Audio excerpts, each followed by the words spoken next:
Okay, तो हम लोग लास्ट क्लास में पढ़ लिए थे सरायकेला देसी रियासत ना।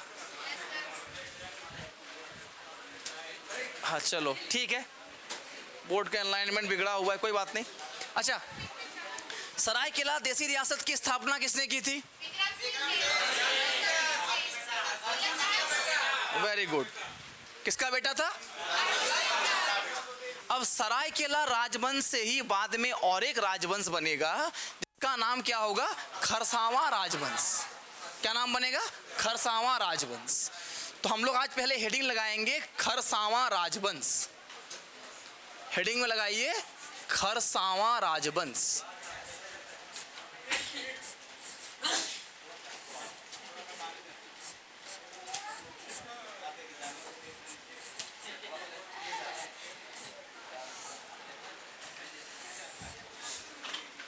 कौन सा राजवंश? खरसावां राजवंश। एक ही बात है, बाद में इसको मान्यता क्या मिल जाएगा? देसी रियासत का। पहले ये राजवंश होगा, बाद में अंग्रेज को क्या मान्यता दे देगा? देसी रियासत का मान्यता दे देगा, है ना? देसी रियासत का। मुंडी नहीं आना चाहिए कैमरा में। हाँ, जाते जाओ। अरे कोई दिक्कत नहीं, आराम से चलते जाओ, चलते जाओ, जगह बनाते रहो, जगह बनाओ। ऑनलाइन वाले लोग को ये सुविधा मिलता है क्या? आराम से अपना घर में फैल के देख रहा है, कोई टेंशन नहीं है। हाँ, ये भी बात सही है कि सो भी क्या सकता है, वीडियो हम बोलते रहे उधर सो गया। तो ये क्या हो गया? खरसावां राजवंश। बाद में क्या नाम पड़ेगा? खरसावां देसी रियासत। जब ये टर्म आ ही गया तो पहला यही टर्म लिख लेते हैं। एक्चुअल में खरसावां के साथ जो अंग्रेजों का संबंध हुआ था वो 1793 ईस्वी में हुआ था। 1793 कब हुआ था? 1793। 1793 में खरसावां राजवंश किसके संपर्क में आया? ईस्ट इंडिया कंपनी के संपर्क में आया। याद रहेगा, 1793 में खरसावां राजवंश किसके संपर्क में आया? ईस्ट इंडिया कंपनी के संपर्क में आया था। लेकिन अगर हम लोग बात करें खरसावां राजवंश की तो ध्यान दीजिएगा, इसके बारे में जानकारी हम लोग को प्रॉपर नहीं मिलता है, थोड़ा आधा अधूरा मिलता है। सर ऐसा क्यों? क्योंकि स्टार्टिंग में ये सरायकेला के ही ना अधीन रहेगा, सरायकेला के ही कंट्रोल में रहेगा सब कुछ। सरायकेला राजवंश, सरायकेला का ही एक हिस्सा कौन रहेगा? खरसावां।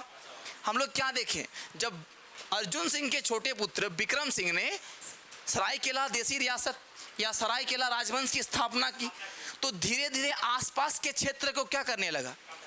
कब्जा करने लगा, जीतने लगा। उसमें खरसावां भी था ना, आसनतली था, उसका कौन था? केंद्रा था ना। तो यही क्षेत्र में कौन था? खरसावां। यानी स्टार्टिंग में खरसावां राजवंश किसके कंट्रोल में रहेगा? सरायकेला राजवंश के ही नियंत्रण में रहेगा ना। तो पहला पॉइंट क्या लिखेंगे कि खरसावां राजवंश की स्थापना, खरसावां राजवंश की स्थापना लोक कथा के अनुसार या लोक मान्यता के अनुसार विक्रम सिंह के, लोक मान्यता के अनुसार विक्रम सिंह के द्वितीय पुत्र, इनके नाम के बारे में अभी तक मेरे पास कोई जानकारी है नहीं, ठीक है क्या? हाँ, कहीं कहीं दे देता है कि विक्रम सिंह के पुत्र अर्जुन सिंह ने किया था, ठीक है, लेकिन इनके नाम के बारे में प्रॉपर जानकारी नहीं है।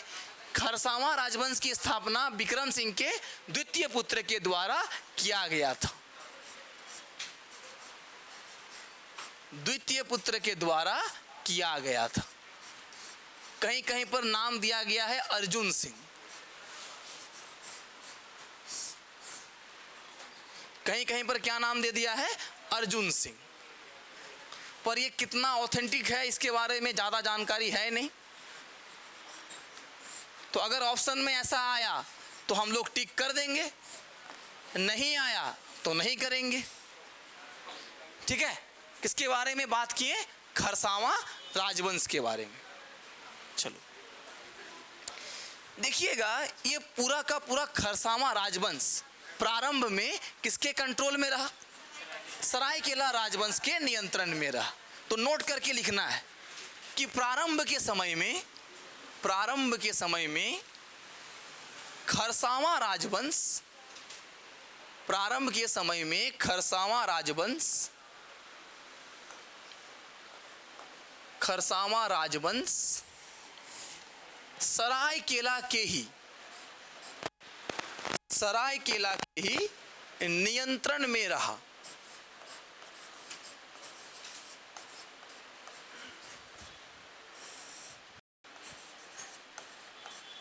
किसके नियंत्रण में? सरायकेला राजवंश के नियंत्रण में रहा। सरायकेला राजवंश के क्या रहा? नियंत्रण में रहा। हमको समझना है कि सर ऐसे क्या हुआ कि ये ज़्यादा आगे क्यों बढ़ गया? जब सरायकेला के अंडर में काम कर रहा था, ऐसी क्या घटनाएं हो गई कि खरसावां एक देसी रियासत बन गया? देखिए, सरायकेला के अंदर भी क्या होगा, अलग अलग क्षेत्र होगा। जैसे नागवंश में अलग अलग क्या था, परगना था, अलग अलग गढ़ था, जर्सीगढ़, खुखरागढ़, धोइसागढ़, घटवारी, बताए होंगे आपको। तो वैसे ही सरायकेला के अंदर ही एक इलाका था खरसावां, जो कि बहुत ज़्यादा एक डिफरेंट नहीं था, उसी में था। लेकिन जो खरसावां का इलाका था वो संजय नदी, खरकई नदी, ये जो नदियाँ बहती है, इसके द्वाब क्षेत्र में गिर रहा था। खरसावां का जो एरिया था, किस किस नदी का बोलेंगे? संजय नदी, खरकई नदी, इनके बीचों बीच इसका इलाका था। जब बीचों बीच इलाका होगा तो वहाँ का मिट्टी क्या होगा? फर्टाइल होगा, सिंचाई की सुविधा अवेलेबल होगा, और जहाँ की सिंचाई सुविधा अवेलेबल हो, मिट्टी उर्वरक हो, तो खेती अच्छा होगा। आज के समय में बिजनेस सेक्टर या फिर जो सर्विस सेक्टर है वो एक क्या है? मजबूत सेक्टर है। लेकिन प्राचीन काल में सबसे मजबूत सेक्टर क्या था? कृषि था, एग्रीकल्चर था। कि एग्रीकल्चर से आपको जितना धन मिलेगा उतना ही लोग क्या होंगे? अमीर होंगे, समृद्ध होंगे। तो जब यहाँ वाले लोगों के पास ज़्यादा धन आने लगा, अब राजा को क्या समझ में आने लगा कि यहाँ के जो सामंत होंगे, यहाँ के जो छोटे राजा होंगे, गवर्नर होंगे, उनको लगा कि भैया सरायकेला से ज़्यादा धन तो कहाँ आ रहा है? खरसावां में आ रहा है। तो क्यों ना हम अपना सेना रखने लगे, अपना ही क्या बना ले? एक राजवंश बना ले। और इसी कारण से किसका निर्माण हुआ? खरसावां राजवंश का निर्माण हुआ। क्लियर है? खैर, आप लोग को जेपीएससी लिखना नहीं है तो कहानी आप लोग को उतना याद रहे चाहे ना रहे, आप लोग को फैक्ट चाहिए। लेकिन कहानी कभी कभी हम इसको इसलिए सुना देते हैं ना कि आपको याद रहे, को रिलेट कर पाए आप। अब खरसावां आया तो आपको कहानी याद होगा, अच्छा संजय नदी, खरकई नदी, तो ये भी तो याद हो रहा है ना कि सरायकेला खरसावां के आसपास कौन कौन नदी है? संजय और खरकई नदी। तो हर जगह हमारा दिमाग क्या होगा? एप्लीकेबल रहेगा। तो क्या लिखेंगे हम लोग? लिखिए कि खरसावां का क्षेत्र, खरसावां का क्षेत्र संजय नदी, खरसावां का क्षेत्र संजय नदी एवं खरकई नदी के, खरकई नदी के किनारे बसा हुआ है। संजय नदी एवं खरकई नदी के किनारे बसा हुआ है। किस किस नदी के किनारे? संजय नदी और खरकई नदी के किनारे बसा हुआ है। इसी कारण इस क्षेत्र में, इसी कारण क्षेत्र में सिंचाई की सुविधा, इस क्षेत्र में सिंचाई की सुविधा मतलब एग्रीकल्चर के लिए क्या चाहिए? इरिगेशन चाहिए, चाहिए ना इरिगेशन। तो इसी कारण इस क्षेत्र में सिंचाई की सुविधा उपलब्ध होने के कारण खरसावां का क्षेत्र विकसित होते गया। सिंचाई की सुविधा उपलब्ध होने के कारण खरसावां का क्षेत्र क्या होते गया? विकसित होते गया, डेवलप होते गया, है ना, विकसित होते गया।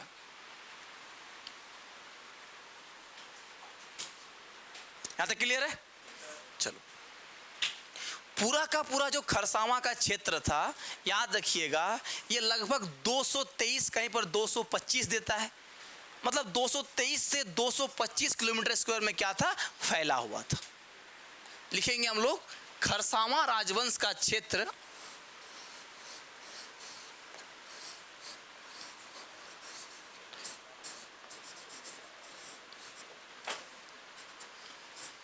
223 से 225 किलोमीटर स्क्वायर में फैला हुआ था। सरायकेला राजवंश कितना फैला हुआ था? 700 किलोमीटर स्क्वायर में। पहले 76 था। Very good. और खरसावां कितना हो गया? 223 से 225 किलोमीटर स्क्वायर में कौन फैला हुआ था? खरसावां देसी रियासत। टोटल एरिया खरसावां का। अब इसकी राजधानी कौन हो जाएगी? खरसावां। राजधानी के नाम पर ही ना नाम सुना जाता है। जैसे अभी G20 समिट हो रहा है, कहाँ पे हो रहा है? नई दिल्ली में हो रहा है। और नई दिल्ली हमारा क्या है? देश की राजधानी है। तो अभी देखिएगा पेपर में आपको छपेगा कि वाशिंगटन डीसी ने ये कहा, न्यूयॉर्क ने ये कहा, क्योंकि राजधानी के नाम से ही उस देश को जाना जाता है। अगर आपका राजधानी कैपिटल जैसा होगा, आपका देश उसी नाम से क्या होगा? जाना जाएगा। यानी कि खरसावां राजवंश या खरसावां देसी रियासत की राजधानी कौन थी? खरसावां ही थी। खरसावां। क्लियर है? ठीक है, बैठ जाओ बैठ जाओ बैठ जाओ, लेट नहीं आना है। बैठ जाओ बैठ जाओ। कहाँ खाली है? देखो पीछे। राजधानी कौन सी थी? खरसावां थी। अच्छा, पानी वाला भी रखने वाला को चेयर बन लिया गया है। अच्छा चेयर बन गया हो ना, ठीक है। दरी का व्यवस्था करना होगा ना। हाँ, और दरी के लिए भी जगह नहीं है तो क्या करें? रूम को बड़ा कर दें, वही करना होगा। दरी बिछवा देना, अब वो जगह नहीं है। अच्छा चलो इधर देखो, आपका 500 बैठाएं एक साथ। इधर देखिए आप, तो ये खरसावां राजवंश में क्या है? सिंचाई की सुविधा है, और सिंचाई की सुविधा होने के कारण डेवलप होने लगा। ये हम लोग बात किए। राजधानी कहाँ हो गया? खरसावां। सरायकेला के भांति खरसावां भी हमेशा किसके पक्ष में लड़े? अंग्रेजों के पक्ष से लड़े। अब जब अंग्रेजों के पक्ष में लड़ेंगे तो ये कभी भी विद्रोह नहीं करेंगे, हमेशा अंग्रेजों के साथ साथ चलेंगे। तो जब तक यहाँ पे अंग्रेज रहेगा तब तक ये लोग भी रहेगा। और लास्ट में फिर कौन आएंगे? पटेल साहब, सरदार वल्लभ भाई पटेल जी। और बोलेगा प्यार से गाजर खाइए और भारत में मिल जाइए। नहीं तो फिर क्या है? लाठी का भी व्यवस्था है ना। चलिए तो लिखिए कि सरायकेला की भांति खरसावां राजवंश भी, सरायकेला की भांति खरसावां राजवंश भी अंग्रेजों के पक्ष, सरायकेला की भांति खरसावां राजवंश भी अंग्रेजों के पक्षधर रहे। किसके पक्ष में रहे? अंग्रेजों के।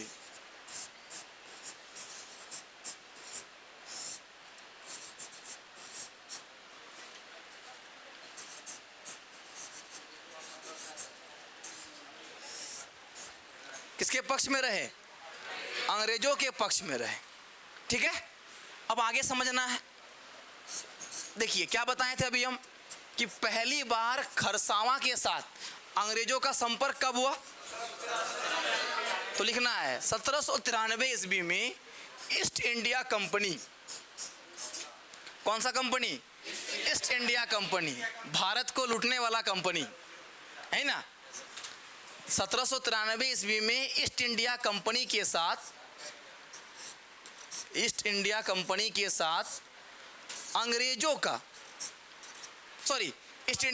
के साथ खरसावां देसी रियासत का संपर्क हुआ। 1793 ईस्वी में ईस्ट इंडिया कंपनी के साथ खरसावां देसी रियासत का पहली बार संपर्क हुआ।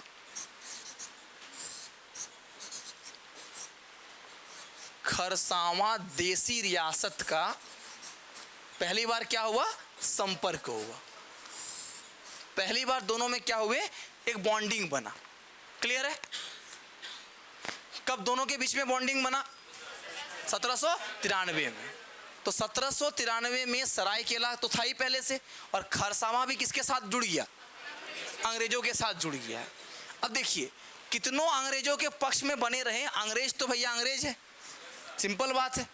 तो 1899 के आसपास देखिएगा, 1899 के आसपास अंग्रेजों ने एक नोटिस जारी करके, तो सनद कहते हैं, ठीक है, तो लिखिए आप लोग, 1899 के आसपास अंग्रेजों ने एक सनद जारी कर, अंग्रेजों ने एक सनद, सनद कहने का मतलब नोटिस, एक नोटिस जारी करके खरसावां देसी रियासत को, एक नोटिस जारी करके खरसावां देसी रियासत को अपने में मिलाना चाहा। एक नोटिस जारी करके क्या चाहा? अपने में मिलाना चाहा।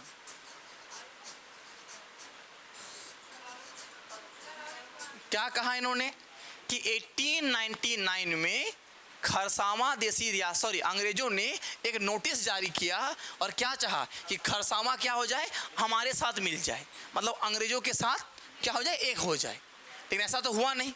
लेकिन फाइनली अंग्रेजों ने सरायकेला के भांति खरसावां के लिए भी क्या होगा? अलग कोर्ट, अलग पुलिस स्टेशन का स्थापना करवाया जाएगा।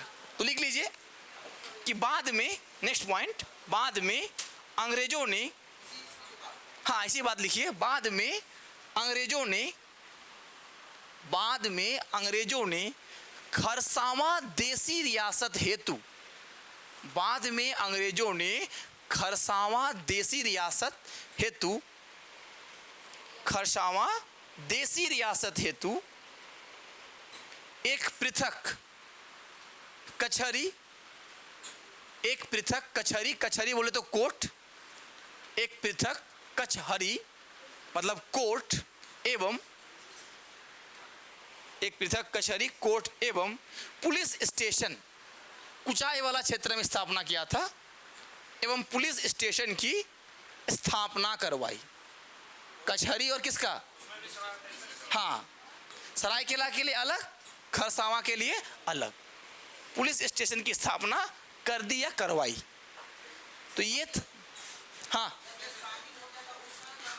जब शामिल नहीं हुआ उसके बाद 1899 में चाहे कि पूरी तरह शामिल हो जाए, पर राजा माना नहीं, बोला कि भैया हम आपके संपर्क में रहेंगे, आपके समर्थन में भी रहेंगे, लेकिन पूरी तरह से आपके कंट्रोल में नहीं रहेंगे। हाँ, ये सब लोभ चल रहा था कि भैया आपको क्या करेंगे, देखिए अगल बगल में हो विद्रोह हो रहा है, कोल विद्रोह हो रहा है, आप पे कभी आक्रमण कर देगा, आप क्या हो जाइए? मेरे में मिल जाइए। तो राजा ने कहा कि मेरा सैनिक है, हम आपका समर्थन करेंगे, मतलब बायलैटरल रहिए। शांत, इधर इधर लास्ट बेंच, क्या हुआ? कुछ स्पेशल डिस्कशन है? शांत शांत, है ना? तो क्या कह रहे हैं हम लोग कि कोई बायलैटरल क्या हुआ, उसके बीच में संबंध हुआ। दोनों के बीच में कैसा संबंध हुआ? बायलैटरल, कि आप मेरा सहायता कर दीजिए, हम आपका सहायता कर देंगे, ठीक है, बस इतना ही काम हुआ। ऐसा नहीं हुआ कि दोनों के बीच में कोई एकदम मर्ज हो गया, मर्जर नहीं हुआ, बायलैटरल क्या हो गया? समझौता हो गया। याद रहेगा? चलो, क्लियर है? तो वही पुलिस स्टेशन खड़ा कर दिया, अपना सेना रख दिया, दरोगा रख दिया, कहा कि अगर खरसावां में कोई आक्रमण करेगा तो हम सहायता करेंगे, अगर अंग्रेज के खिलाफ जाएगा तो आप सहायता कीजिए। यही बात है, क्लियर? तो इसी के साथ हम लोग का देसी रियासत वाला जो चैप्टर है, यानी राजवंश, सारा का सारा हम लोग देख लिए। अब हम लोग स्टार्ट करेंगे, क्या स्टार्ट करेंगे? मध्यकाल में झारखंड। हेडिंग लगाइए, मध्यकालीन झारखंड। अच्छा, चेरो छूटा हुआ है क्या? अच्छा, छूटा हुआ नहीं है, चेरो वंश उसी समय पढ़ेंगे तो और मजा आएगा। जब महारत चेरो आएगा, शेरशाह सूरी आएगा, है ना, और कौन आएगा? श्याम सुंदर नामक हाथी आएगा। नहीं तो पता चला खाली स्थापक लिखें और क्षेत्र लिखें कि चेरो वंश की स्थापना और कहाँ हुआ? पलामू में हुआ था, रक्सेलो को हरा के हुआ था। एक कहानी जब हम लोग पढ़ेंगे अभी मध्यकाल में, तो शेरशाह सूरी आएगा, आएगा ना, महारत चेरो आएगा, भगवत चेरो आएगा, श्याम सुंदर नामक एक सफ़ेद हाथी आएगा। तो कहानी के माध्यम से हम लोग समझेंगे। हेडिंग क्या लगाना है? मध्यकालीन झारखंड या मध्यकाल में झारखंड,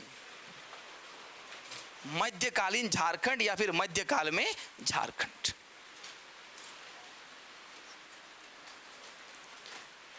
मध्यकालीन या फिर क्या बोले? मध्यकाल में झारखंड।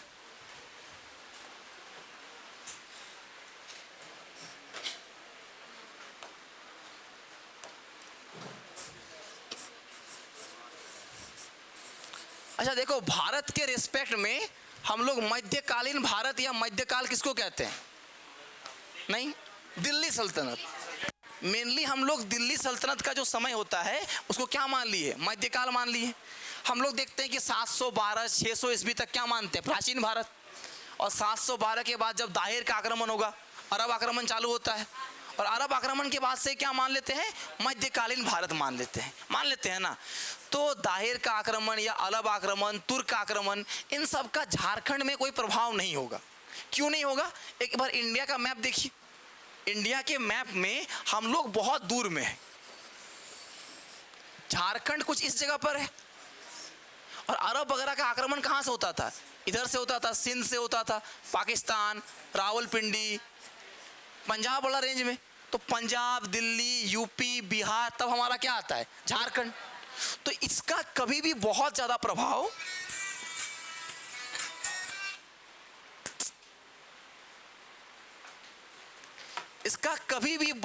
प्रभाव कहां नहीं पड़ा?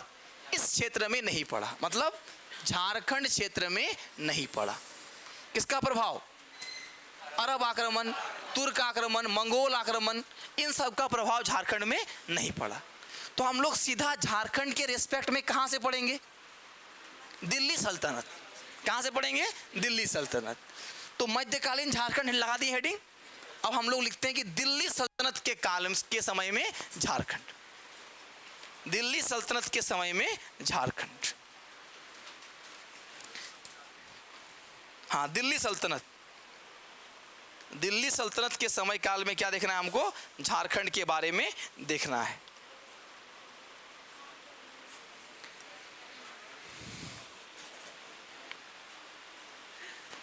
अब इधर जैसे ही हमने कहा दिल्ली सल्तनत,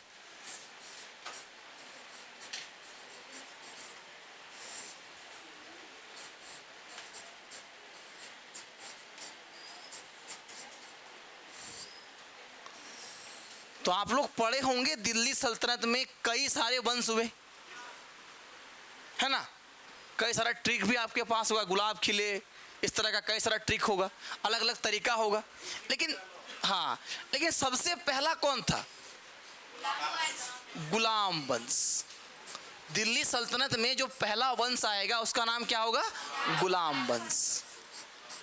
या फिर इसको क्या कहते हैं? स्लेव डायनेस्टी कहते हैं ना।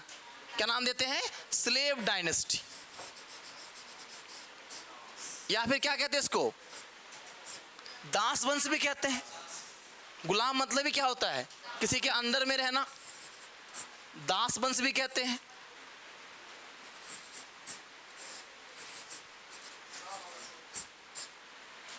या फिर क्या कहते हैं हम लोग? ममल्लुक वंश भी कहते हैं। इसी को हम लोग क्या नाम देते हैं? ममल्लुक वंश भी कहते हैं। कुछ लोग इसको इलवरी वंश भी कहते हैं। ऐसे मानते हैं कि इलवरी तुर्क थे, ये लोग तुर्किस्तान से आए थे, तो कुछ इसको क्या कहते हैं? इलवरी वंश भी कहते हैं। ये सारे की सारे कहानी हम लोग किसके बारे में कर रहे हैं? गुलाम वंश, स्लेव डायनेस्टी, जिसको हम लोग दिल्ली सल्तनत का पहला क्या मानते हैं? राजवंश मानते हैं। और गुलाम वंश का स्थापना हम लोग क्या जानते हैं? किसने किया था? कुतुबुद्दीन ऐबक ने किया था। किसने किया था? कुतुबुद्दीन ऐबक ने किया था। गुलाम वंश के संस्थापक कौन थे? कुतुबुद्दीन ऐबक।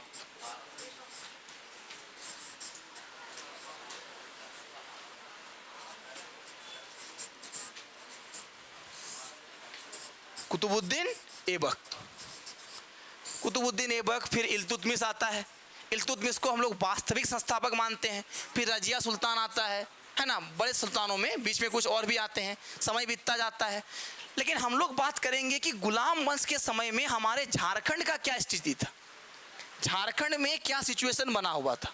किस वंश के समय में? गुलाम वंश के समय में। संस्थापक कौन? कुतुबुद्दीन ऐबक। अब देखो, अगर हम लोग पूरा गुलाम वंश का टाइम पीरियड लिखना चाहें तो 1206 से लेकर 1290, कब से कब तक? 1206 से 1290 तक।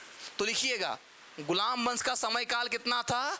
1206 से लेकर 1290 तक। और संस्थापक कौन? कुतुबुद्दीन ऐबक। कुतुबुद्दीन ऐबक बाद में आप लोग जानते होंगे 1210 में ये घोड़ा से पोलो खेल रहा था, चौगान बोलते हैं, और वहीं से गिर के क्या हो गया, इनका मृत्यु हो गया था। लेकिन कुतुबुद्दीन ऐबक ने, या इनका एक सेनापति था, क्या नाम था? बख्तियार खिलजी। ये खिलजी वंश का नहीं है, अलाउद्दीन खिलजी वाला खिलजी नहीं, उससे पहले का ही है। कुतुबुद्दीन ऐबक का क्या है? सेनापति है। तो लिखिए, कुतुबुद्दीन ऐबक का सेनापति का नाम क्या था? बख्तियार खिलजी। बख्तियार खिलजी, ठीक है? कौन सा खिलजी? बख्तियार खिलजी। कुतुबुद्दीन ऐबक के सेनापति का नाम क्या? बख्तियार खिलजी। बख्तियार खिलजी।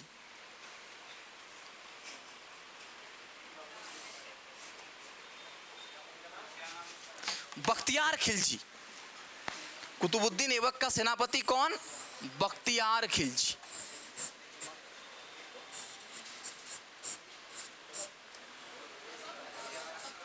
ब लिखो आधा ख, ऐसे होगा ना? बख्तियार खिलजी, नहीं तो फिर इंग्लिश में लिख लो, है ना? बख्तियार खिलजी। कौन सा? ये त ही है, ठीक है? बख्तियार खिलजी इसका सेनापति था। किसका सेनापति? कुतुबुद्दीन ऐबक का सेनापति। अब आप लोग जानते होंगे ये बहुत ही खूंखार आदमी था। भारत के जो मेन विश्वविद्यालय था, नालंदा विश्वविद्यालय, विक्रमशिला विश्वविद्यालय, और कौन? तक्षशिला तो बहुत, उदंती विश्वविद्यालय, इन्हें तीनों विश्वविद्यालय को नष्ट करने का जो श्रेय दिया जाता है कि महान काम आपने किया, वो किसने किया था? बख्तियार खिलजी। इसी आदमी ने किया था। पढ़ाई लिखाई के बारे में क्या जानेगा, आया और नष्ट कर दिया। तो क्या कहते हैं हम लोग कि भारत के जो 3 प्रमुख उस समय के यूनिवर्सिटी होते थे, विश्वविद्यालय होते थे, कौन कौन? नालंदा, देखो तक्षशिला बहुत पुराना है, वो चाणक्य के समय का है। चंद्रगुप्त मौर्य चाणक्य है ना, उस समय था तक्षशिला। ये थोड़ा सा बाद का है। विक्रमशिला,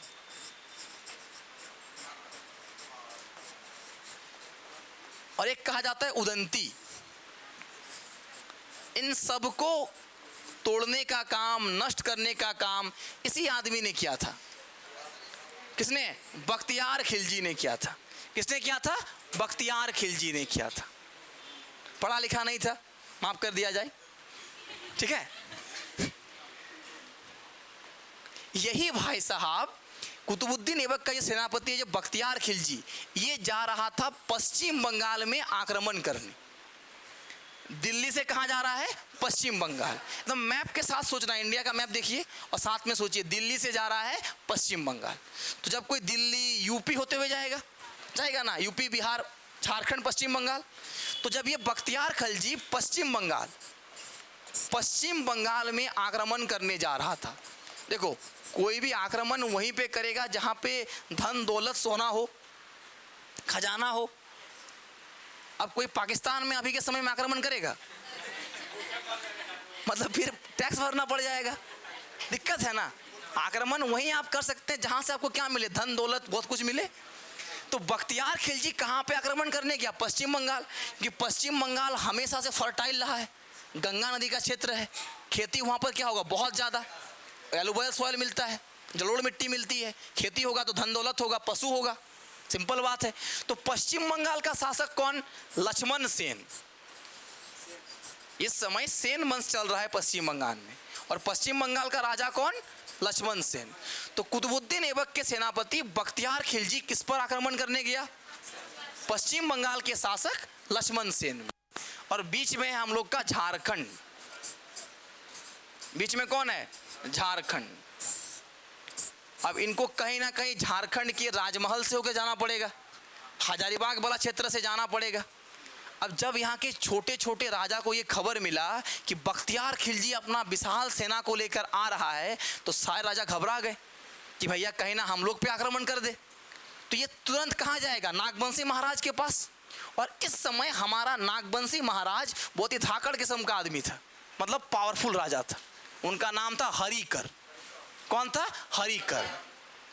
हमारे झारखंड के शासक उस समय कौन? हरिकर। एकदम प्रतापी शासक हैं, शक्तिशाली शासक हैं। ये इन्होंने पहले ही डील किया बख्तियार खिलजी से कि आपको हम पश्चिम बंगाल जाने का रास्ता तो देंगे, बस रास्ता ही मिलेगा। आप जाइए, हारिए चाहे जीतिए, वापस आइए। अगर झारखंड के क्षेत्र पर आप आक्रमण करते हैं तो आपके सेना को यहीं पे मार दिया जाएगा, क्योंकि तुरंत चारों ओर के जितने छोटे छोटे राजवंश हैं वो सबके साथ मिले हुए कौन थे? हरिकर। यानी हरिकर एक ऐसा राजा था जो बख्तियार खिलजी से टैक्स लिया था कि जाने तो आपको देंगे और आपको वापस भी जाना पड़ेगा, लेकिन क्योंकि आप हमारे क्षेत्र से गुजर रहे हैं तो आपको क्या भरना पड़ेगा? नजराना देना होगा। आप इतना सेना को यहाँ रख के जाइए बंदी, अगर आप थोड़ा सा इधर उधर किए हैं सबसे पहले ही लोग को मारेंगे। होता है ना, लोग बंदी बना के रखता है ना, तो वैसे बंधक बना के रखा था और टैक्स भी लिया था। यानी हरिकर ने किससे टैक्स वसूला था? कुतुबुद्दीन ऐबक के सेनापति बख्तियार खिलजी से। बात समझ में आ रहा है? और इसके बाद झारखंड के साथ जब तक ये गुलाम वंश का समय रहा, मित्रतापूर्ण संबंध रहा। उन लोग झारखंड पे कभी आक्रमण नहीं किया, बल्कि अगर कभी अगल बगल में बंगाल में आक्रमण करना हो, उड़ीसा में आक्रमण करना हो, तो आपका जो अपना जो सेना का छावनी बनाता था वो झारखंड के बॉर्डर में बनाता था, एकदम पूरा भरोसा से कि भैया हमको उससे लड़ना है, पीछे वाला लोग पे ना हम आक्रमण करेंगे ना वो लोग हम पे आक्रमण करेगा। तो झारखंड वो एक तरह से बोलते बफर जोन की तरह यूज करता था कि झारखंड के पास हमको कोई नहीं करेगा, झारखंड के राजाओं को क्या दे दो? टैक्स दे दो, और बदले में अपना सेना का छावनी लगाओ और कहाँ आक्रमण करो, चाहे बंगाल हो, चाहे उड़ीसा हो, चाहे छत्तीसगढ़ हो। यानी पूरे के पूरे गुलाम वंश के समय में झारखंड में कोई परिवर्तन नहीं हुआ, या गुलाम वंश का झारखंड में कोई विशेष प्रभाव नहीं पड़ा। तो लिख लिए लाइन, लिखिए कहाँ तक लिखे थे हम लोग? लिख लिए थे बख्तियार खिलजी पश्चिम बंगाल के शासक लक्ष्मण सेन पर। लिख लिए थे? लास्ट लाइन क्या लिखे थे?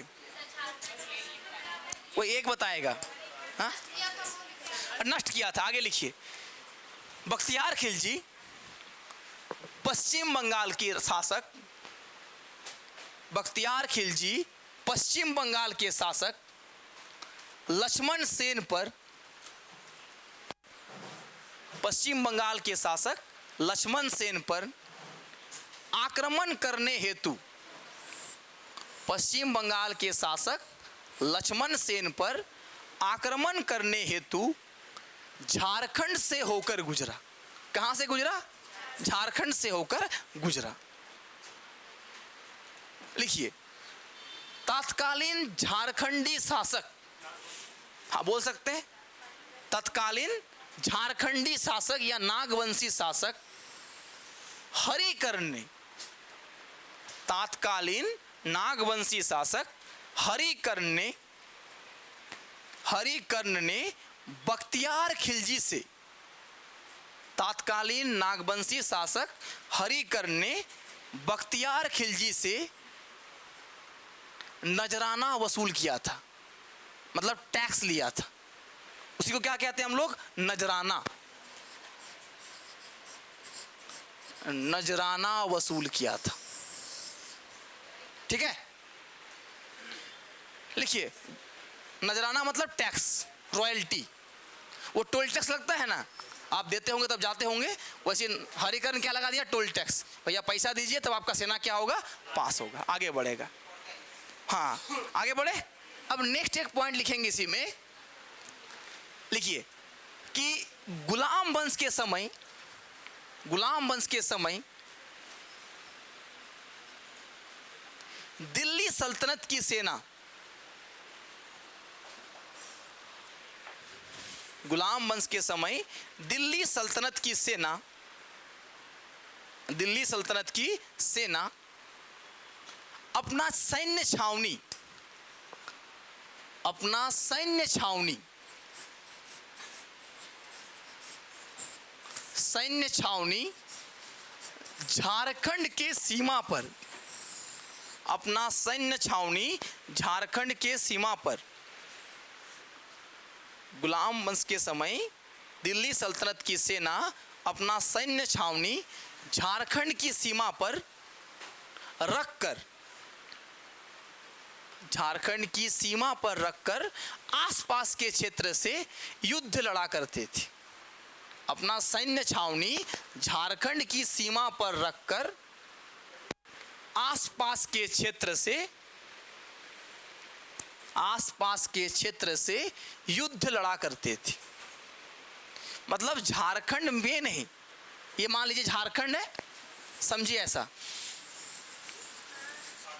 यहाँ पे अपना सैन्य अड्डा बनाया और यहाँ अपना आक्रमण करना चालू किया, यहाँ सैन्य अड्डा बनाया, इधर आक्रमण करना चालू किया। ये सिस्टम किसका था?